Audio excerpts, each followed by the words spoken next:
अनन्या क्यों नहीं जाना चाहती थी? इतने साल बीत गए हमारी शादी को।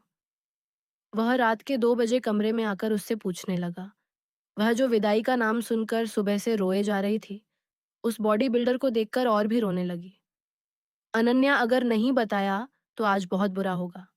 और जो मैं करूँगा, फिर अलग होने का सवाल भी पैदा नहीं होगा। अनन्या ने उसे थप्पड़ मार दिया। विदाई हो जाएगी, फिर आपको बच्चे भी चाहिए होंगे। पर आप तो पहाड़ जैसे हैं, और मैं चींटी जितनी मुझे नहीं आना आपके पास। उसे अनन्या का डर समझ आ गया था। वह अपनी हंसी को कंट्रोल करता दरवाजा अच्छी तरह लॉक कर दिया। अभी वह कुछ कहने ही वाली थी कि उसने अनन्या के दोनों कॉलेज से वापसी पर दोपहर की तपती धूप और खामोशी ने अनन्या को अजीब सी उलझन में डाल रखा था। जब वह घर के गेट से अंदर दाखिल हुई, तो उसे माहौल के उलट हर तरफ एक अजीब सा सन्नाटा महसूस हुआ।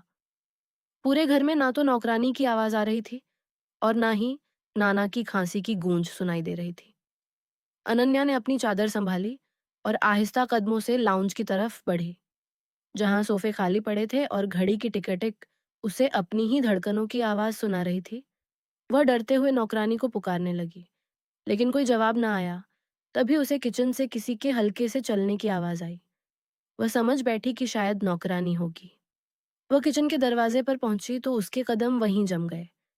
सामने अर्जुन खड़ा था, जो बड़ी महारत से अपने शर्ट के बाजू ऊपर चढ़ा रहा था। उसे देखकर अनन्या के गले में कांटे पड़ने लगे। वह पीछे मुड़ने ही वाली थी कि अर्जुन की भारी और रबदार आवाज ने उसे रुकने पर मजबूर कर दिया। पत्नी साहिबा, आज घर में कोई नहीं है। क्या तुम मेरे लिए एक रोटी बना सकती हो? मैं नौकरानी के हाथ का खाना खाकर थक चुका हूँ। अर्जुन की आंखों में एक ऐसी चमक थी जिसे देखकर अनन्या की हिम्मत जवाब देने लगी। वह डरते हुए बोली, मुझे नहीं बनाना आता। मैं नहीं बना सकती। प्लीज मुझे जाने दें। अर्जुन ने किचन का दरवाजा अपने जिस्म से रोक रखा था। वह एक पहाड़ की तरह खड़ा था और अनन्या उसके सामने चींटी जैसी बेबस नजर आ रही थी। अर्जुन उसके करीब हुआ तो अनन्या का दम घुटने लगा। क्या 2 साल के शादी के बाद भी मेरी पत्नी ने अभी तक रोटी बनाना नहीं सीखा? मैं तो सोच रहा था कि विदाई के बाद तुम क्या क्या कर पकाओगी। उसके लहजे में तंज भी था और एक अजीब सी रोमानियत भी, जो अनन्या के चेहरे पर शर्म की लाली फैला गई। वह नजरें झुकाए शर्मिंदा सी खड़ी रहीं और बोली, आप प्लीज जाने दें। मुझे यहाँ बिल्कुल अच्छा नहीं लग रहा। अर्जुन ने उसे ज्यादा तंग नहीं किया और मुस्कुराकर पीछे हट गया। ठीक है, लगता है मेरी पत्नी कॉलेज से भूखी आई है। मैं कुछ मंगवा लेता हूँ। अनन्या ने बिना कोई जवाब दिए वहां से भागकर ऊपर अपने कमरे की राह ली और दरवाजा अंदर से लॉक कर दिया। उसका दिल तेजी से धड़क रहा था। वह सोच रही थी कि यह तन्हाई उसके लिए कितनी बड़ी आजमाइश है। कुछ देर बाद दरवाजे पर दस्तक हुई। अर्जुन पिज्जा का बॉक्स लिए बाहर खड़ा था। अनन्या, दरवाजा खोलो, मैं पिज्जा लाया हूँ। उसने कई बार दस्तक दी, लेकिन अंदर से पूरी खामोशी रही। अर्जुन के सब्र का बांध टूटने लगा। उसने गुस्से से आवाज तेज की, क्या तुम दरवाजा खोल रही हो या मैं इसे तोड़कर अंदर आऊं? अनन्या का दिल खौफ से उछल पड़ा। उसने कांपते हाथों से कुंडी खोली तो अर्जुन पिज्जा लिए अंदर दाखिल हुआ और दरवाजा अपने पैर से बंद कर दिया। तुम मुझसे इतना क्यों भागती हो? क्या तुम किसी और को पसंद करती हो, जो मेरा सामना करने से डरती हो? अर्जुन की यह बदगुमानी सुनकर अनन्या की आंखों में आंसू आ गए। वह सिसकियां लेते हुए बोली, आप ये सब क्यों कह रहे हैं? क्या शादी का कोई पवित्रता नहीं है? अर्जुन को एहसास हुआ कि उसने भावुक होकर गलत बात कह दी है। वह नरम लहजे में बोला, पागल हो क्या? मैं तो बस मजाक कर रहा था। आओ पिज्जा खाते हैं। उसने पिज्जा का टुकड़ा उसके मुंह के करीब किया तो अनन्या ने सर झटक दिया। अर्जुन ने दोबारा सख्ती से कहा तो वह मजबूर होकर खाने लगी। अर्जुन का कमरे से निकलने का कोई इरादा नहीं था। खाने के बाद वह बेड पर ही बैठ गया और उसे हुक्म दिया कि पास आकर बैठे। अनन्या ने बहुत मिन्नतें की, मगर वह टस से मस ना हुआ। वह उसे पकड़ने के लिए बेड से उठा तो अनन्या वहां से बिजली की रफ्तार से भागी और दूसरे कमरे में जाकर अंदर से कुंडी लगा ली। अर्जुन उसके कमरे में अकेला रह गया। तभी अनन्या का फोन उसके कमरे में ही बजने लगा। स्क्रीन पर मीरा का नाम जगमगा रहा था। अर्जुन ने उसे नजरअंदाज कर दिया। उसे लगा यह भी उसकी कोई दोस्त होगी। वह वहां से निकल आया और नीचे लाउंज में जाकर बैठ गया। उस रात उसके ज़हन में एक ही ख़्याल था कि वह अपनी बीवी को हासिल करके रहेगा और यह दूरी अब ज़्यादा बर्दाश्त नहीं होगी। अनन्या दूसरे कमरे के बंद दरवाजे की ओट में खड़ी अपनी तेज़ होती धड़कनों को काबू करने की नाकाम कोशिश कर रही थी। उसके कान दरवाजे के बाहर अर्जुन के कदमों की आहट पर लगे थे। जब वह आहट दूर होती महसूस हुई, तो उसने एक लंबी सांस ली और अपने कांपते हाथ अपने सीने पर रख ली और फिर शाम को अपने कमरे में आ गई। वह अपने मोबाइल को देख रही थी जो लगातार बज रहा था। स्क्रीन पर मीरा का नाम चमक रहा था। उसने बड़ी एहतियात से कॉल अटेंड की और दबी हुई आवाज में बोली, तुम्हें मालूम है मैं इस वक्त कितनी मुश्किल में हूँ और तुम मुझे कॉल कर रही हो? मीरा की आवाज दूसरी तरफ से आई। अनन्या, क्या हुआ? तुम इतनी घबराई हुई क्यों हो? क्या अर्जुन ने कुछ कहा? अनन्या ने खिड़की से बाहर रात के अंधेरे को देखा और नम आंखों से बोली, वह मुझे नहीं समझता मीरा। उसकी बदगुमानी ने मेरा जीना हराम कर दिया है। वह सोचता है कि मैं किसी और को चाहती हूँ। शादी को 2 साल हो चुके हैं, मगर वह मेरे दिल के करीब होने के बजाय मुझे शक की नज़रों से देखता है। अब और कुछ नहीं हो सकता। मैं इस रिश्ते में घुट रही हूँ। तुम विक्रम को समझा दो। उसे कहो कि वह मेरा पीछा छोड़ दे। मेरी जिंदगी पहले ही बहुत मुश्किल है। मीरा ने जिद करते हुए कहा। अनन्या, एक बार विक्रम से मिल तो लो। वह पागल है तुम्हारे लिए। शायद वह तुम्हारी बात समझ जाए और तुम दोनों का कोई हल निकल आए। कल संडे है। तुम किसी बहाने घर से निकलो। मैं तुम्हारा इंतजार करूंगी। अगली सुबह नाश्ते की मेज पर माहौल काफी चिंता और परेशानी वाला था। अनन्या ने डरते डरते कहा कि उसे कुछ काम से मीरा के घर जाना है। अर्जुन ने अपनी कॉफी का कप मेज पर रखा और ठंडे लहजे में बोला, तुम अकेली नहीं जाओगे, मैं तुम्हें छोड़ने आता हूँ। अनन्या का चेहरा पीला पड़ गया। नहीं, मुझे जरूरत नहीं है। मैं ड्राइवर के साथ चली जाऊंगी। अर्जुन की आंखों में एकदम आग सी लग गई। क्या तुमने मेरी बात नहीं सुनी? ड्राइवर को घर से निकाल दो। मैं तुम्हें खुद छोड़ूंगा। ये मेरा हुक्म है। घर के बड़े भी वहां मौजूद थे। नाना ने खामोशी से सब देखा, मगर अर्जुन का लहजा इतना सख्त था कि कोई दखल देने की हिम्मत ना कर सका। झगड़ा बढ़ गया। अर्जुन की जिद और अनन्या की मजबूरी का यह मंजर घर में एक तूफान ले आया। आखिरकार अनन्या को हथियार डालने पड़े। रास्ते भर गाड़ी में पूरी खामोशी रही। एक ऐसी खामोशी जो किसी भी वक्त फट सकती थी। अर्जुन ने उसे मीरा के घर के बाहर उतारा और सख्ती से बोला, मैं ठीक 2 घंटे बाद तुम्हें लेने आऊंगा। याद रखना कोई फिजूल हरकत ना हो। अनन्या ने सर हिला दिया। लेकिन जैसे ही अर्जुन की गाड़ी नजरों से ओझल हुई, वह मीरा के साथ मिलकर अपने असली मकसद की तरफ बढ़ गई। उसने गाड़ी में बैठते ही मीरा से कहा, हमें रेस्टोरेंट जाना होगा। विक्रम वहीं मेरा इंतजार कर रहा है। ये आखिरी बार है मीरा। इसके बाद मैं उसका नंबर हमेशा के लिए ब्लॉक कर दूंगी। रेस्टोरेंट का माहौल काफी सुकून भरा था, लेकिन अनन्या के अंदर तूफान था। मीरा एक कोने में बैठ गई ताकि वह नजर ना आए। विक्रम पहले से मौजूद था। उसे देखते ही अनन्या की आंखों में गुस्सा और नफरत उमड़ आया। वह सीधी उसके सामने जाकर बैठी और धीमी मगर लजती आवाज में बोली, विक्रम, तुम्हें शर्म नहीं आती? तुम क्यों मेरी जिंदगी बर्बाद कर रहे हो? मैंने तुम्हें कितनी बार ब्लॉक किया है, मगर तुम बाज नहीं आते। मीरा को तंग करना बंद करो। मेरा शादी हो चुका है। मैं किसी और की अमानत हूँ। विक्रम ने बड़े आराम से उसका हाथ पकड़ने की कोशिश की और मुस्कुराकर बोला, तुम्हारी यह नाराजगी मुझे और भी खूबसूरत लगती है। अनन्या, तुम जानती हो कि मैं तुम्हें कितना चाहता हूँ। अर्जुन जैसे जल्लाद के साथ तुम कभी खुश नहीं रह सकोगी। वह तुम्हें समझता ही नहीं है। तुम उससे तलाक ले लो। मैं तुम्हें दुनिया की हर खुशी दूंगा। अनन्या ने झटके से अपना हाथ छुड़ाया और चीख कर बोली, तुम्हारी हिम्मत कैसे हुई ये कहने की? मेरा निजी मसला है यह। तुम इसमें दखल देने वाले कौन होते हो? उसी लम्हे रेस्टोरेंट के दरवाजे पर अर्जुन की एंट्री हुई। अर्जुन को उसके बिजनेस पार्टनर ने उसी जगह बुलाया था।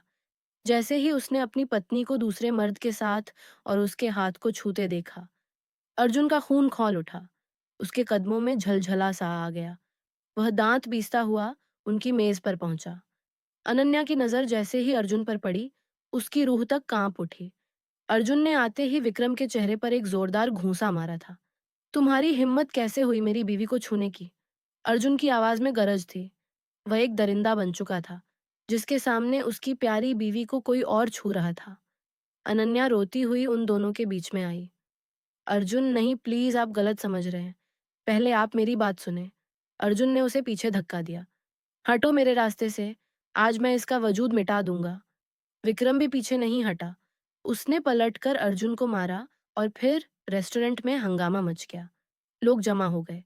लेकिन अर्जुन सिर्फ अपनी गैरत के नशे में था। वह पागलों की तरह विक्रम पर टूट पड़ा।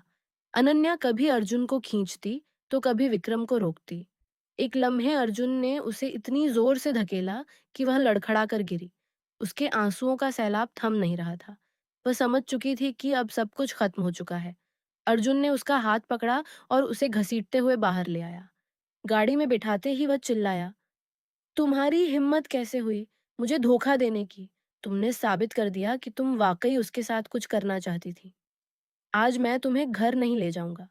आज तुम देखोगी कि मुझसे बगावत की सजा क्या होती है। अर्जुन गाड़ी को बंगले की तरफ मोड़ चुका था और अनन्या को लग रहा था कि उसकी जिंदगी का सबसे अंधेरा इम्तिहान शुरू हो गया है। बंगले की ऊंची और खामोश दीवारों के दरमियान अनन्या का दिल किसी पक्षी की तरह फड़फड़ा रहा था। अर्जुन ने गाड़ी से उतरते ही उसका बाजू इतनी सख्ती से पकड़ा कि उसकी कलाई पर उंगलियां छप गईं। वह उसे घसीटता हुआ एक विशाल और अंधेरे कमरे में ले गया और उसे धकेलकर दरवाजा बाहर से लॉक कर दिया। अनन्या की सिसकियां कमरे की खामोशी को चीर रही थीं। वह फर्श पर बैठकर अपनी किस्मत पर रो रही थी कि यह कैसा पति है जो शक की बुनियाद पर उसे एक अजनबी जगह पर कैद कर गया है। अर्जुन बाहर हॉल में पागलों की तरह टहल रहा था। उसकी आंखों में खून उतर आया था। वह कभी दीवार पर मुक्का मारता तो कभी अपने सर को दोनों हाथों में जकड़ लेता। वह मेरी है, सिर्फ मेरी। कोई गैर उसे कैसे छू सकता है? वह खुद से बातें कर रहा था। उसका गुस्सा उसे अंदर से जला रहा था, मगर उसके दिल का एक कोना अब भी अनन्या की उस मासूमियत को याद कर रहा था, जिसे वह देखकर हर बार पिघल जाया करता था। वह दरवाजे के करीब आया और सलाखों के पीछे से उसे देखा। वह फर्श पर सिसकियां भर रही थी। उसका वजूद दर्द से कांप रहा था। अर्जुन का दिल एक लम्हे के लिए लड़ जा। उसे तरस आया, मगर फिर वही बदगुमानी का भूत उसके सर पर सवार हो गया। वह गुस्से से चिल्लाता हुआ बोला, क्या हुआ? अब क्यों रो रही हो? जब उसके साथ बैठकर मुस्कुरा रही थी, तब तो बहुत खुश लग रही थी। अनन्या ने उठकर खिड़की की सलाखों के पास आकर रोते हुए कहा, खुदा के लिए मेरी बात सुने। वह मीरा का कजिन है। मैं सिर्फ उसे मना करने गई थी कि वह मुझे तंग ना करे। आपने मेरी एक नहीं सुनी और मुझे इस कैदखाने में ले आए। अर्जुन ने तंज भरे अंदाज में हंसते हुए कहा, मुझसे झूठ मत बोलो। मैंने अपनी आंखों से देखा है। तुम उसका हाथ नहीं छोड़ रही थी, बल्कि उसे अपनी तरफ खींच रही थी। अनन्या की आंखों से आंसुओं का सैलाब जारी हो गया। आपको मुझ पर इतना भी यकीन नहीं? हमने शादी किया है। क्या आपको लगता है मैं इतनी गिरी हुई हूं? अर्जुन ने उसे चुप कराने के लिए एक जोरदार ठोकर दरवाजे पर मारी, जिसकी गूंज पूरे बंगले में फैल गई। वह वहां से चला गया। अनन्या वहीं फर्श पर थक हार कर सो गई। दूसरी तरफ विक्रम अपने घर में बिस्तर पर पड़ा था। उसके होंठ सूजे हुए थे। मीरा उसके पास बैठी उसे दिलासा दे रही थी। विक्रम गुस्से से भरा हुआ था। तुमने देखा मीरा, उसने मुझे कितना मारा, लेकिन मैं उसे नहीं छोड़ूंगा। मैं उस जल्लाद से अनन्या को छीन कर रहूंगा, चाहे मुझे कुछ भी करना पड़े। तुमने देखा था अनन्या की आंखों में उसके लिए कितना डर था। वह उसके साथ खुश नहीं है, मीरा ने परेशानी से कहा। विक्रम, वह बहुत खतरनाक आदमी है। तुम उससे दुश्मनी मोड़ ले रहे हो। वह तुम्हें रास्ते से हटा देगा। विक्रम ने आंखों में पक्का इरादा ले कहा। मोहब्बत वही है जिसमें जान का खतरा हो। मैं अपनी मोहब्बत के लिए किसी भी हद तक जाऊंगा। अनन्या मेरी है और वह सिर्फ मेरी रहेगी। बंगले में रात का अंधेरा गहरा हो चुका था। अर्जुन ने अपने दोस्त, जो एक डॉक्टर था, उसको कॉल करके बंगले बुलाया। डॉक्टर आया तो अर्जुन उसे अनन्या के कमरे में ले गया। अंदर जाकर देखा तो अनन्या अभी भी बेहोश पड़ी थी। डॉक्टर ने उसे चेक करके अर्जुन को बताया, अर्जुन, यह गंभीर मानसिक दबाव और कमजोरी की वजह से बेहोश हुई है। इसे बहुत टेंशन है। तुम इसे इतनी सख्ती से क्यों पेश आ रहे हो? अर्जुन का लहजा नरम हो गया। उसने परेशानी से कहा, बस इसे होश में ला दो। मैं इसके बिना नहीं रह सकता। डॉक्टर ने उसे ड्रिप लगाई और उसको समझाकर चला गया। अर्जुन खामोशी से कमरे में दाखिल हुआ। उसने अनन्या के चेहरे को देखा, जो दर्द और तकलीफ के बावजूद किसी फरिश्ते जैसी लग रही थी। अर्जुन का गुस्सा उसके मासूम चेहरे को देखकर मोम की तरह पिघल गया। उसने उसका हाथ अपने हाथों में लिया और उसे सहलाने लगा। वह उसके सिरहाने कुर्सी पर बैठकर नींद की वादी में चला गया। कुछ घंटों बाद अनन्या की आंख खुली। उसने देखा कि अर्जुन उसके पास बैठा सो रहा है और उसका हाथ उसके हाथ में है। वह हड़बड़ाकर उठी। अर्जुन की आंख खुल गई। अनन्या चीख उठी, मुझे यहां से जाने दें। आपको क्या हक है मुझे कैद करने का? अर्जुन ने नरमी से उसका हाथ थामा। अनन्या, मैंने तुम्हें तकलीफ दी, मैं जानता हूं, मगर क्या करूं, मेरा दिल मेरी नहीं सुनता। जब तुम्हें किसी और के साथ देखता हूं तो मेरा वजूद मुझसे बगावत कर देता है। अनन्या ने अपना हाथ छुड़ाया। यह मोहब्बत नहीं है, यह जुनून है। आप मुझे इस तरह कैद करके मुझे हासिल नहीं कर सकते। अर्जुन ने गुस्से और रोमांस के मिले-जुले अंदाज में उसे करीब किया। तुम मेरी पत्नी हो, चाहे विदाई हुई है या नहीं, तुम पर सिर्फ मेरा हक है। अनन्या ने गुस्से में आकर बेड के पास फ्रूट्स की टोकरी से चाकू उठा लिया और अपनी कलाई पर रख लिया। अगर आपने मुझे घर नहीं छोड़ा तो मैं अपनी जान दे दूंगी। अर्जुन की आंखें खौफ से फैल गईं। वह तेजी से उसकी तरफ लपका। उसने चाकू उसके हाथ से झपट लिया और उसे अपनी बाहों में भर लिया। वह उसे डांटने लगा, ये चाकू का ड्रामा दोबारा मत करना। मैं तुम्हारे लिए कुछ भी कर सकता हूँ। मैं जा रहा हूँ, मगर याद रखना, विदाई के बाद मैं उस हर तकलीफ का बदला लूंगा जो तुमने आज दी है। वह उसे अकेला छोड़कर बाहर निकल गया। बंगले की सुबह कुछ अजीब सी थी, जिसमें खामोशी के साथ साथ एक बोझिलपन भी शामिल था। सूरज की पहली किरण जब अनन्या के चेहरे को छुआ तो उसकी आंख खुल गई। वह अभी भी उसी बिस्तर पर थी जहां कल रात अर्जुन ने उसे नरमी से लिटाया था। वह अब भी उठने की कोशिश ही कर रही थी कि दरवाजा खुला और अर्जुन अंदर दाखिल हुआ। वह तरोताजा लग रहा था, मगर उसकी आंखों में वही पुरानी तीव्रता और मालिकाना एहसास साफ झलक रहा था। उसके हाथ में नाश्ते की ट्रे थी। वह उसे मेज पर रखकर अनन्या की तरफ बढ़ा। नाश्ता करो, अर्जुन ने हुक्म दिया, जिसमें नरमी के साथ साथ सख्ती भी शामिल थी। अनन्या ने मुंह दूसरी तरफ फेर लिया। मुझे कुछ नहीं खाना, आप मुझे घर छोड़ दें। बस यही एक बात है जो मुझे सुकून दे सकती है, अनन्या ने रोते हुए कहा, और उसकी आवाज में एक थकान थी। अर्जुन उसके करीब बैठ गया। उसने अनन्या का चेहरा अपने हाथों में लेकर ऊपर उठाया। देखो अनन्या, मेरी जिद का मुकाबला मत करो। तुम अगर नाश्ता करोगी तो मैं तुम्हें अब भी घर छोड़ दूंगा, वरना मैं तुम्हें यहां से हिलने तक नहीं दूंगा। अर्जुन की आंखों में एक ऐसा पक्का इरादा था जिसे देखकर अनन्या का डर और बढ़ गया। अनन्या ने डरते डरते एक निवाला लिया। वह नाश्ता नहीं कर रही थी, बल्कि अपने आंसू निगल रही थी। अर्जुन उसे खामोशी से देखता रहा।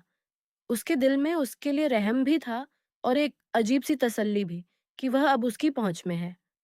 नाश्ते के बाद जब वे वापस गाड़ी में बैठे तो अर्जुन ने ठंडे लहजे में कहा, घर पहुंचकर तुम सबको यही कहोगी कि तुम मीरा के घर पढ़ाई के सिलसिले में रुकी थी। अगर किसी ने जरा सा भी शक किया तो याद रखना, मैं तुम्हें दोबारा उसी बंगले पर ले आऊंगा। अर्जुन ने गाड़ी स्टार्ट करते हुए धमकी दी। घर पहुंचकर जब अनन्या ने वहीं झूठ दोहराया तो उसका दिल अंदर से टूट रहा था। वह खुद को मुजरिम महसूस कर रही थी। अगली सुबह डाइनिंग टेबल पर सब नाश्ता कर रहे थे कि अर्जुन ने अचानक विदाई की बात रख दिया। नाना जान, अब बहुत इंतजार कर लिया मैंने। शादी को 2 साल हो चुके हैं। मैं अब ज्यादा एक दिन भी इंतजार करने के मूड में नहीं हूँ। अगले 15 दिनों में विदाई हो जानी चाहिए।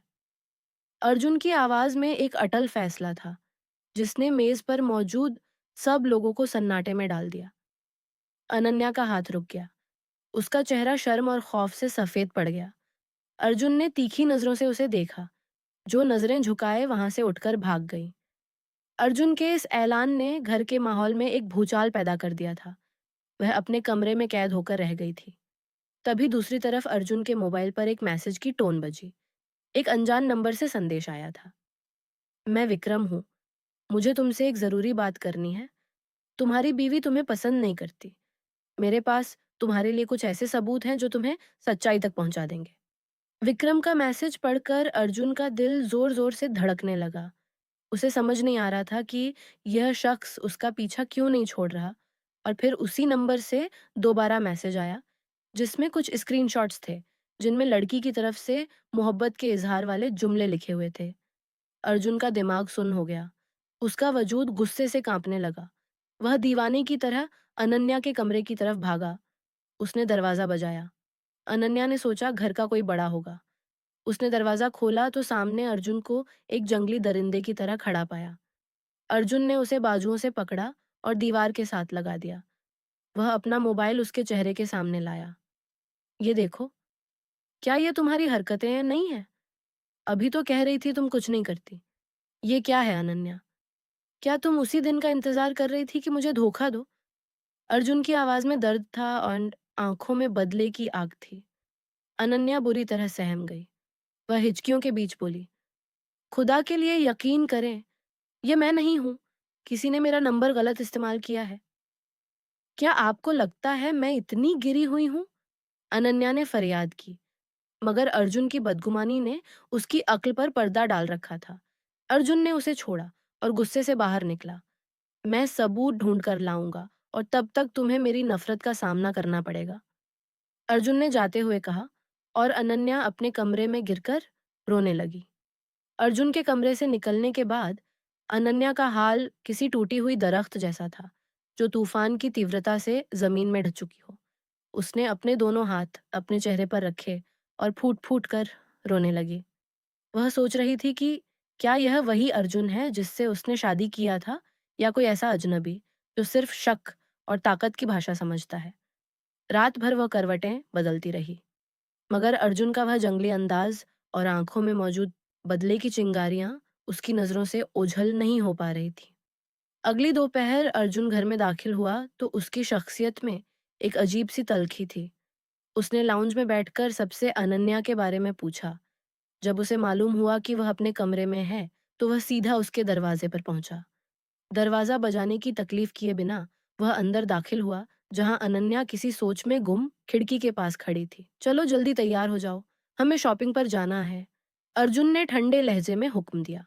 अनन्या ने पीछे मुड़कर देखा। उसकी आंखें सूजी हुई थीं। मुझे शॉपिंग पर नहीं जाना, मेरा दिल नहीं है, वह दबी हुई आवाज में बोली। अर्जुन उसके करीब आया और उसका हाथ सख्ती से पकड़ लिया। यहाँ तुम्हारी मर्जी की बात नहीं हो रही। विदाई में 15 दिन बाकी हैं और तुम्हें क्या लगता है कि तुम कमरे में बंद रहकर इस हकीकत से फरार हो जाओगी? उसने उसे खींचकर खड़ा कर दिया। घर के बड़े भी वहां मौजूद थे। सबकी खामोशी और अर्जुन का दबदबा देखकर अनन्या की हिम्मत जवाब दे गई। उसे मजबूरन तैयार होना पड़ा। गाड़ी का सफर खामोशी में गुजरा। अर्जुन की नजरें बार बार उसे ऐसे देख रही थी जैसे वह उसके अंदर छिपे किसी राज्य को तलाश कर रहा हो। मगर गाड़ी शहर की तंग सड़कों के बजाय अचानक बंगले के वीरान रास्ते पर मुड़ गई। अनन्या का दिल जोर से उछला। उसका रंग पीला पड़ गया। हम इधर क्यों आ रहे हैं? हमें तो बाजार जाना था, वह खौफजदा लहजे में बोली। अर्जुन ने कोई जवाब नहीं दिया, बस होठों पर एक ठंडी मुस्कान सजाई। बंगले पहुंचकर अर्जुन ने उसे गाड़ी से उतारा और सीधा उसी कमरे में ले गया, जहां कल रात का मंजर अभी भी अनन्या की आंखों में था। कमरे का दरवाजा खुलते ही अनन्या की चीख निकलते निकलते रह गई। सामने कुर्सी पर विक्रम जकड़ा हुआ था। उसके सर पर पट्टी बंधी थी जिससे खून रिस रहा था और वह नीम बेहोश हालत में था। देखो इसे। अर्जुन ने विक्रम की तरफ इशारा किया और अनन्या का हाथ पकड़कर उसे करीब लाया। मारो इसे, जितना ताकत है तुम्हारे अंदर। लगाओ इसके मुंह पर एक जोरदार थप्पड़, जिसने तुम पर यह इल्जाम लगाई और मेरी नजरों में तुम्हें गिराने की कोशिश की। अनन्या कांप रही थी। उसके जिस्म का एक एक हिस्सा ठंडा पड़ चुका था। नहीं अर्जुन, मैं ये नहीं कर सकती। प्लीज इसे छोड़ दें। सिर्फ आपका यकीन मेरे लिए काफी है। मुझे यह खून खराबा नहीं चाहिए। वह रोती हुई अर्जुन के पैरों में गिर गई। अर्जुन ने उसे उठाया। उसकी आंखों में जुनून था। नहीं, तुम मारोगी इसे ताकि मुझे यकीन हो सके कि तुम्हारा इससे कोई ताल्लुक नहीं। उसने विक्रम को एक जोरदार ठोकर मारी और फिर खुद आगे बढ़कर विक्रम के मुंह पर ऐसा जोरदार थप्पड़ मारा कि विक्रम का सर एक तरफ लटक गया। तुम अब तब तक यहीं कैद रहोगे जब तक विदाई नहीं हो जाती। और तुम वह मुड़कर अनन्या की तरफ आया। तुम्हें अब हर पल याद रहेगा कि मेरा सामना करने का क्या मतलब होता है। वहां से निकलते वक्त अर्जुन ने रास्ते में एक आइसक्रीम पार्लर पर गाड़ी रोकी और उसे आइसक्रीम लेकर दी, जैसे कुछ हुआ ही ना हो। खाओ इसे, अर्जुन ने नरमी से कहा। मगर अनन्या का दिल तो विक्रम की हालत देखकर पत्थर हो चुका था। वह आइसक्रीम पिघलकर उसके हाथों पर गिर रही थी, मगर वह उसे देख भी नहीं पा रही थी। क्या तुम मुझसे नाराज हो? अर्जुन ने पूछा। अनन्या ने इनकार में सर हिलाया। उसके पास अब ना बोलने की ताकत थी, ना ही जिद करने की हिम्मत। उसे बस अब घर वापस जाने की जल्दी थी। हवेली के गेट से अंदर दाखिल होते हुए अनन्या के कदम डगमगा रहे थे। गाड़ी में लंबी खामोशी ने उसके जिस्म को बुरी तरह थका दिया था। अर्जुन की पकड़ स्टीयरिंग व्हील पर इतनी सख्त थी कि उसकी उंगलियों की पोरें सफेद पड़ चुकी थीं। बाहर की दुनिया उसे धुंधली नजर आ रही थी। वह अभी भी उसी बंगले के मंजर में कैद थी जहां विक्रम का खून से सना चेहरा उसकी रूह को छलनी कर रहा था। अर्जुन गाड़ी से उतरकर तेजी से अनन्या की तरफ आया। उसने दरवाजा खोला, मगर अनन्या एक लम्हा भी वहां रुकने को तैयार नहीं थी। वह तेजी से गाड़ी से उतरी और हवेली के अंदर की तरफ भागी। अर्जुन ने उसे रोकने के बजाय सिर्फ अपनी तीखी नजरों से उसके भागते हुए जिस्म को देखा। उसके माथे पर मौजूद बल यह बता रहे थे कि वह उसके डर से वाकिफ है, मगर उसे इस डर से कोई फर्क नहीं पड़ता था। अगले कुछ दिन हवेली में विदाई की तैयारियों की गहमा-गहमी में गुजरे, मगर अनन्या की दुनिया तो किसी अंधेरी कोठरी में कैद हो चुकी थी। वह विदाई के लफ्जों से ही कांप जाती थी। उसने खुद को अपने कमरे तक सीमित कर लिया था। उसका दिल बिस्तर पर पड़े-पड़े बोझिल हो जाता। वह अक्सर खिड़की के पास बैठकर बाहर के पक्षियों को देखती और सोचती कि क्या कभी वह भी इस बंधन से आजाद हो पाएगी। अर्जुन इस पूरे अरसे में उसे अक्सर देखता रहता था। कभी वह लाउंज में गुजरते हुए उसे देखता, तो कभी वह उसके कमरे के बाहर खड़ा होकर उसके रोने की आवाजें सुनता।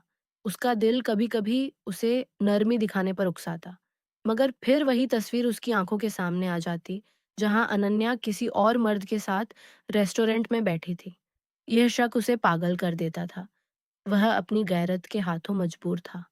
उसके नज़दीक विदाई ही वह इकलौता हल था जिससे वह अनन्या को हमेशा के लिए अपना करके उस पर हर तरह का अधिकार हासिल कर सकता था।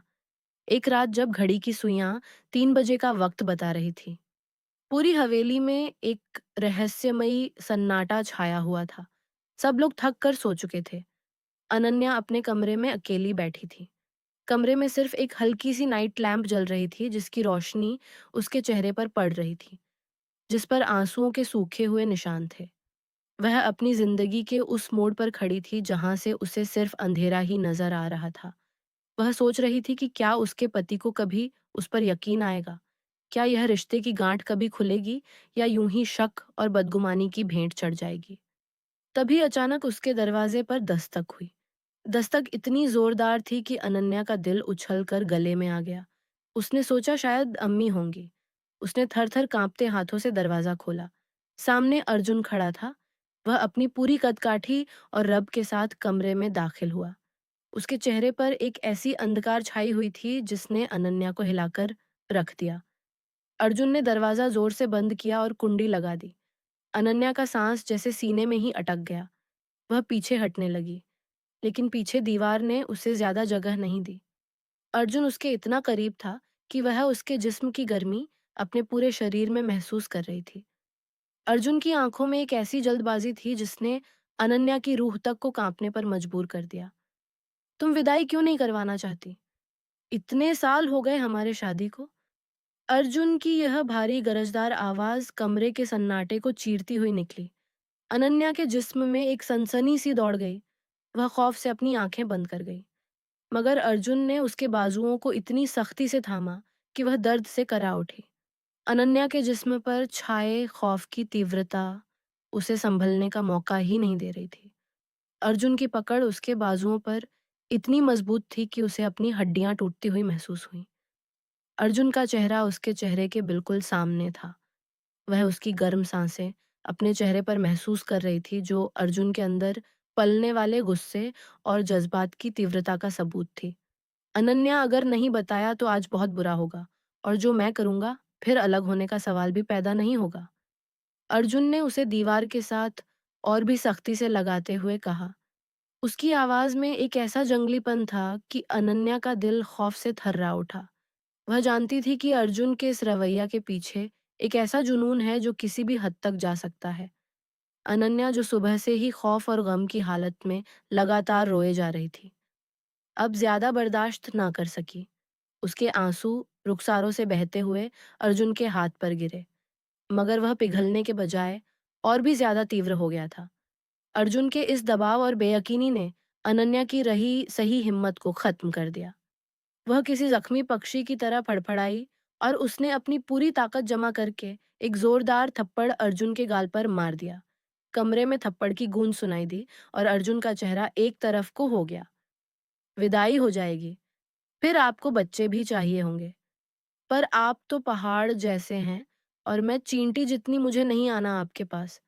अनन्या ने अपने दिल का वह छुपा हुआ मासूम और बच्चे जैसा डर निकाल कर रख दिया, जो वह इतने अरसे से सीने में दबाए बैठी थी। अर्जुन जो एक लम्हे पहले गुस्से से पागल हो रहा था, अनन्या की यह सच्चाई सुनकर पत्थर की तरह सन्न हो गया। वह अपना गुस्सा, अपनी बदगुमानी और अपना सारा घमंड भूल गया। उसके होठों पर एक हल्की सी मुस्कान उभरी, जिसे वह बड़ी मुश्किल से कंट्रोल करने की कोशिश कर रहा था, क्योंकि उसके सामने मौजूद लड़की की मासूमियत ने उसके दरिंदेपन को हरा दिया था। अर्जुन ने उसे नरमी से अपने सीने से लगा लिया। अब उसके लहजे में शक के बजाय एक गहरी पिघला देने वाली नरमी थी। उसने उसके बालों में अपनी उंगलियां फेरी और उसके कान के करीब आकर सरगोशी की। तुम मेरी जान हो और मैं इस जान को कभी भी कोई तकलीफ नहीं पहुंचने दूंगा। तुम इतनी प्यारी और इतनी नाजुक हो कि मैं खुद तुम्हारे करीब आने से पहले 100 बार सोचता हूँ। वह उसे उठाकर बेड की तरफ ले गया, जहां अनन्या की धड़कनें अब डर से नहीं बल्कि एक अनोखी शर्म और नजदीकी से काबू से बाहर हो रही थी। अर्जुन ने उसके माथे पर एक लंबा केस दिया। इस लम्हे कमरे का माहौल पूरी तरह बदल चुका था। गुस्से और शक की जगह एक ऐसी करीब ने ले ली थी जो अनन्या ने पहले कभी महसूस नहीं की थी। वह महसूस कर रही थी कि अर्जुन उसे तोड़ने नहीं बल्कि टूटने से बचाने आया है। तुम डरती हो मुझसे, मगर तुम ये भूल जाती हो कि तुम मेरी बीवी हो और मेरा फर्ज तुम्हें डराना नहीं बल्कि तुम्हें हिफाजत देना भी है। अर्जुन उसके करीब हुआ, लेकिन फिर अचानक से रुक गया। उसने देखा कि अनन्या अब सुकून की हालत में है, जैसे उसका सारा बोझ उतर गया हो। अर्जुन ने उसे बिस्तर पर लिटाया, उसके ऊपर चादर ओढ़ाई और माथे को दोबारा चूम दिया। वह जानता था कि अभी विदाई की रात में वक्त बाकी है और वह उसे अपनी इज्जत बनाकर रखना चाहता है। वह उसे इस तरह हासिल नहीं करना चाहता था कि वह जिंदगी भर उससे शिकवा करे। मैं तुम्हें विदाई की उस रात हासिल करूंगा जब तुम पूरी तरह मेरी मोहब्बत पर यकीन कर लोगी। अब सो जाओ मेरी जान, आज के बाद तुम्हें किसी से डरने की जरूरत नहीं। अर्जुन एक फतहमंद मुस्कान के साथ कमरे से बाहर निकल गया और पीछे एक सुकून भरी अनन्या को छोड़ गया, जो अब जान चुकी थी कि उसका पहाड़ जैसा पति दरअसल उसका सबसे बड़ा रक्षक है। अगली सुबह हवेली में एक नया सुकून था। अनन्या जब सोकर उठी तो उसके दिल पर से वह बोझ उतर चुका था जो कई दिनों से उसे डराए हुए था। अर्जुन की उस रात की नरमी और वादे ने उसके दिल में एक नई उम्मीद जगा दी थी। सुबह नाश्ते के दौरान अर्जुन ने अनन्या को देखकर एक इम्पॉर्टेंट बात कही। मैंने विक्रम को आज याद कर दिया है। वह आज सुबह ही चला गया है, लेकिन मैंने उसे आखिरी बार वार्निंग दिया है कि अगर उसने दोबारा तुम्हारी तरफ आंख उठाकर भी देखा, तो उसकी जिंदगी का यह आखिरी दिन होगा। अनन्या को विक्रम का नाम सुनकर एक झटका सा लगा, मगर उसे अर्जुन की हिफाजत पर अब पूरा यकीन था। वह जानती थी कि अर्जुन उसे किसी भी कीमत पर किसी और के हवाले नहीं करेगा। अगले हफ्ते हवेली में मेहंदी की तैयारियों ने जोर पकड़ लिया था। हर तरफ गाने बजाने की आवाजें और मेहमानों का हुजूम था। अनन्या को उसकी कजिन्स ने बहुत खूबसूरत मस्टर्ड रंग के शरारे में तैयार किया था। उसने हल्की सी मेहंदी अपने हाथों पर लगाई थी जो उसके दूधिया सफेद हाथों पर बहुत जच रही थी। शाम ढलते जब फंक्शन शुरू हुआ तो अर्जुन भी उसी रंग के कुर्ते में शामिल था। वह उसे देखकर जैसे अपना आप ही भूल गया। महफिल में जब सब मशरूफ थे, अर्जुन चुपके से अनन्या के पास आया और उसके कान के करीब झुककर सरगोशी की। तुम्हारे हाथों की यह मेहंदी तो मेरी जान निकाल रही है। अनन्या ने शर्म से अपना चेहरा दुपट्टे में छिपा लिया। उसकी धड़कनें तेज हो रही थीं। अर्जुन ने आहिस्ता से उसका हाथ थामा।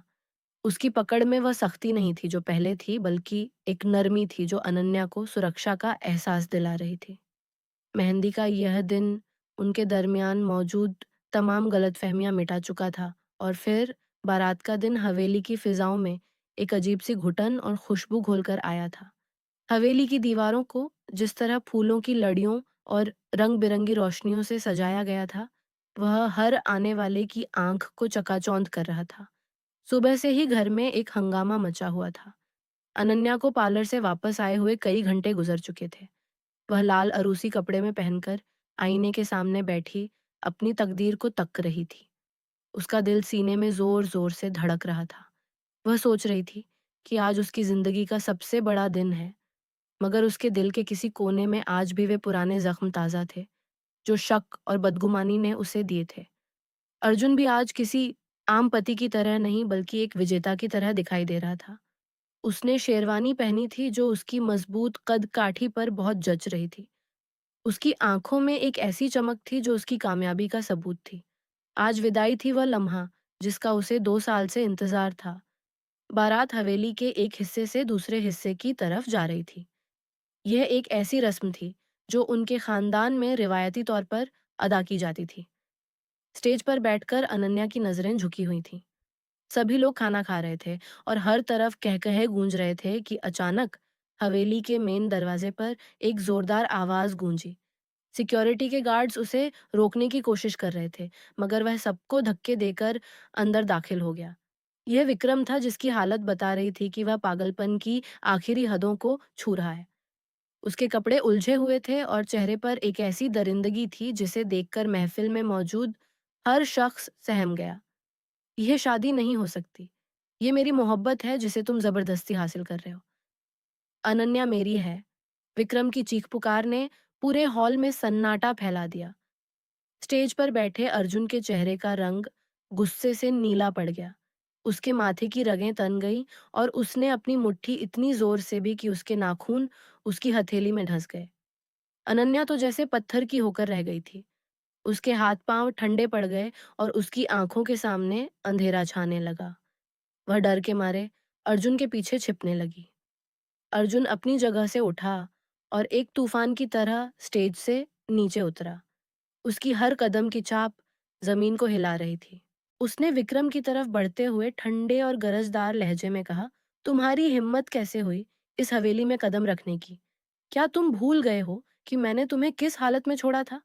विक्रम हंसने लगा, मगर उसकी हंसी में पागलपन था। तुमने मुझे मारा, लेकिन तुम मेरा जुनून नहीं मार सकते। अनन्या, तुम मेरे साथ चलो, मैं तुम्हें इस कैद से छुड़ा लूंगा। अर्जुन ने एक पल भी छाया नहीं किया। उसने तेजी से आगे बढ़कर विक्रम के गिरेबान को अपने हाथों में जकड़ लिया। उसकी आंखों में बदले की ऐसी आग थी जो विक्रम को जलाकर राख करने के लिए काफी थी। तुमने मेरी बीवी की तरफ आंख उठाकर देखा।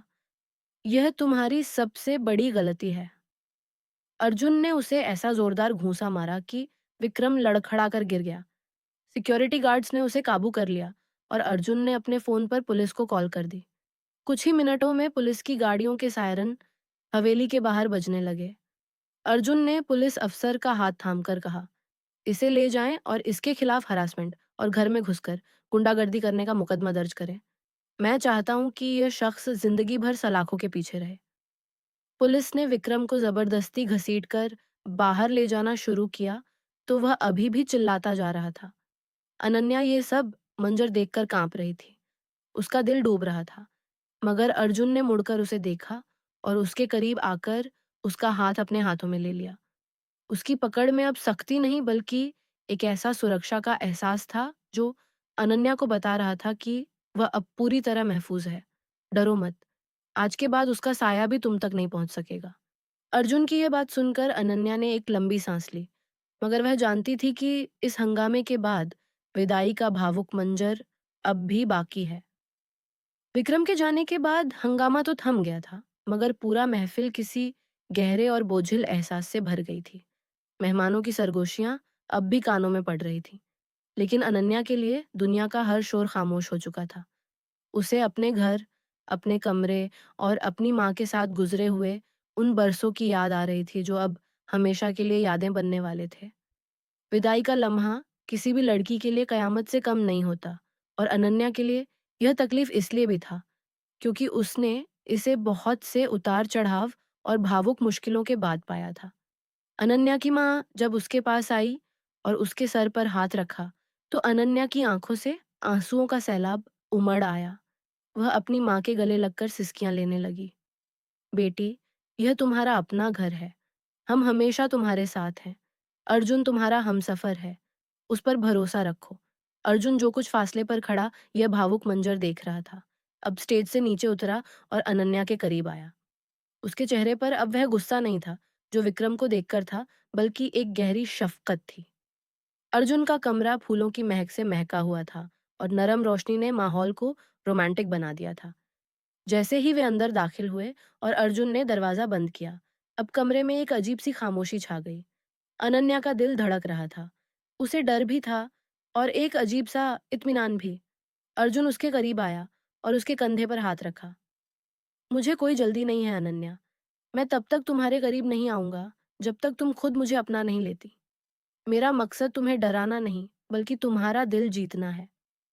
अर्जुन ने उसे तसल्ली दी और एक तरफ बैठ गया।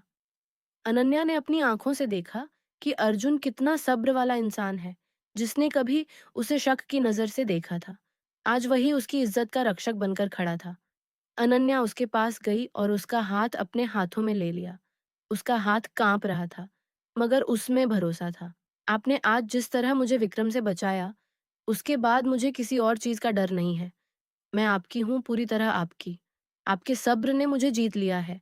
इस इकरार के साथ ही अर्जुन की आँखों में एक ऐसी चमक आई जो सिर्फ़ एक पति की ही हो सकती है।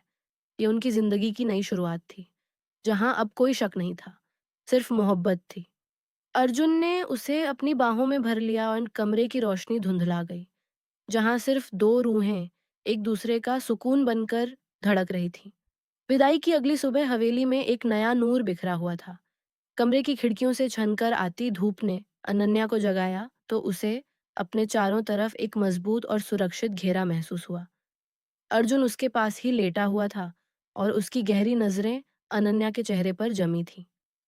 अनन्या की आंख खुलते ही अर्जुन के होठों पर एक फतेहमंद मुस्कान उभरी। गुड मॉर्निंग मेरी जान। अर्जुन ने नरमी से उसके बालों को चूमते हुए बहुत ही मोहब्बत से कहा। अनन्या शर्माकर चादर में छिप गई। आज का दिन उसके लिए किसी ख्वाब से कम नहीं था। कुछ दिन गुजरने के बाद अब उनकी जिंदगी में नोक-झोंक का एक नया और प्यारा सिलसिला शुरू हो चुका था। एक शाम अर्जुन थका हार कर वापस आया तो अनन्या शरारत के मूड में थी। सुनिए, आज मुझे आपसे बहुत काम करवाने हैं। सुना है आप बहुत मोहब्बत का दावा करते हैं। अनन्या ने शरारत से आंख मारी और अर्जुन उसे हैरत से देखने लगा। मोहब्बत का दावा नहीं करता। मैं तो तुम्हारा गुलाम बनने को भी तैयार हूँ। बताओ क्या हुक्म है पत्नी साहिबा? अर्जुन ने सोफे पर टेक लगाई और अनन्या के करीब बैठ गया। पहले तो मेरे लिए पानी लेकर आए और फिर मेरे पैर दबाएं। मुझे बहुत थकावट हो रही है। अनन्या ने नखरे से कहा और अर्जुन ने मुस्कुराकर उसका हुक्म मान लिया। जब अर्जुन उसके पैर दबाने लगा तो अनन्या ने शर्माकर अपने पैर पीछे खींच ली। नहीं नहीं, मैंने मजाक किया था। आप उठे, मुझे शर्मिंदगी हो रही है। अनन्या ने घबराकर कहा। अर्जुन ने उसका हाथ थामा और उसे अपने करीब कर लिया। तुम्हें शर्मिंदा होने की ज़रूरत नहीं है। मैं तो तुम्हारी हर बात मानने को तैयार हूँ। बस तुम हमेशा इसी तरह मुस्कुराती रहो। अनन्या ने महसूस किया कि उसका पति कोई जल्लाद नहीं बल्कि एक ऐसा रक्षक है जिसने उसकी तमाम कमियों और डर को अपनी मोहब्बत से ढक लिया है। वह उसकी बाहों में सर छुपाकर लेट गई। उनकी यह ज़िंदगी अब एक ऐसी मंजिल पर पहुंच चुकी थी जहां हर तरफ खुशियां और सुकून था। आज वे दोनों एक दूसरे को पूरी तरह पा चुके थे। अतीत के वे तमाम डरावने अनुभव और विक्रम जैसा कोई भी शख्स अब उनके बीच नहीं आ सकता था। वे एक दूसरे के साथ जीने और मरने के वादे को निभाने के लिए तैयार थे। मोहब्बत का यह सफ़र, जो कभी शक और बदगुमानी से शुरू हुआ था, अब एक खूबसूरत और मजबूत रिश्ते में बदल चुका था। दोस्तों, आज की हमारी ये कहानी आपको कैसी लगी कमेंट करके ज़रूर बताना। अगर आपको हमारी ये वीडियो पसंद आई हो तो वीडियो को लाइक एंड सानो नॉलेज को सब्सक्राइब ज़रूर करें।